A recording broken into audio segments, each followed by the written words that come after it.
सर्वसामान्यांच्या हक्काचा आवाज जागर जनस्थान। धुळे शहरातील कोलमडलेली स्वच्छता व्यवस्था आणि कामकाजातील गंभीर कुचराईची दखल घेत धुळे महानगरपालिकेने मोठी कारवाई केली आहे। आयुक्त नितीन कापडनीस यांना मुख्य स्वच्छता निरीक्षकांसह तब्बल 16 अधिकारी व कर्मचाऱ्यांना तडकाफडकी निलंबित केलंय। या धडक कारवाईमुळे महानगरपालिका क्षेत्राच्या वर्तुळात मोठी खळबळ उडाली आहे।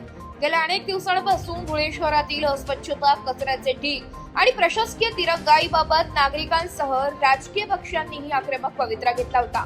या पार्श्वभूमीवर कर्तव्यात कसूर केल्याचा ठपका ठेवत मनपा आयुक्त यांनी स्वच्छता अधिकारी तसेच कर्मचारी अशा 16 लोकांवर अधिकाऱ्यांवर निलंबनाची कारवाई केली आहे। तसेच येत्या 1 महिन्याच्या आत आपल्या कर्तव्यामध्ये सुधारणा करावी, अन्यथा सेवेतूनच बडतर्फ केले जाईल असा इशारा त्यांनी यावेळी दिलाय।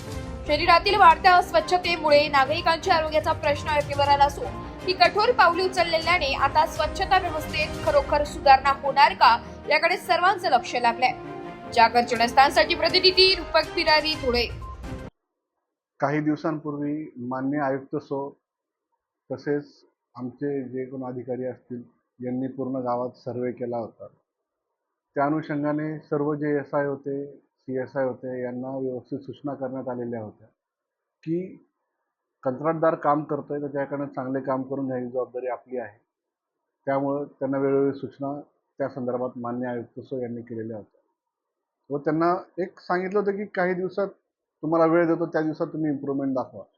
तो त्या इम्प्रूव्हमेंट न दिसल्यामुळे मान्य आयुक्त यांनी काही दिवसांपूर्वी काही कर्मचाऱ्यांना, त्यात CSI आहेत, त्यात SI आहेत, काही मुकादम आहेत, यांना निलंबित केलेलं आहे।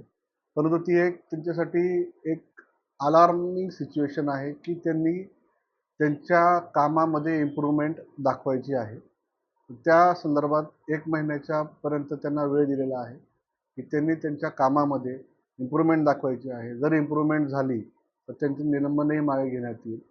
हे जर केलं तर एक गोष्ट होईल की नागरिकांना स्वच्छता अनुभवायला मिळेल, प्लस कंत्राटदाराकडनं आपल्या जे नगरपालिकेचे, महापालिकेचे कर्मचारी आहेत त्यांच्याकडनं व्यवस्थित काम करून घेतले तर ह्यात CSI आणि SI लोकांवरचा भार कमी होणार आहे, तक्रारी कमी होणार आहे, लोकांनाही एक चांगलं परिसर अनुभवायला मिळणार आहे। तर त्याकरताच हे पावलं मान्य आयुक्त व पूर्ण स्वच्छता विभागामार्फत राबवण्यात येणार आहे। तर 1 महिन्याच्या आत त्यांनी जर व्यवस्थित काम केलं तर त्यांच्यावरचा जे निलंबनाचं किंवा कुठली कारवाई आहे ती मागं घेण्यात येऊ शकते। फक्त त्यांनी काम करणं गरजेचं आहे।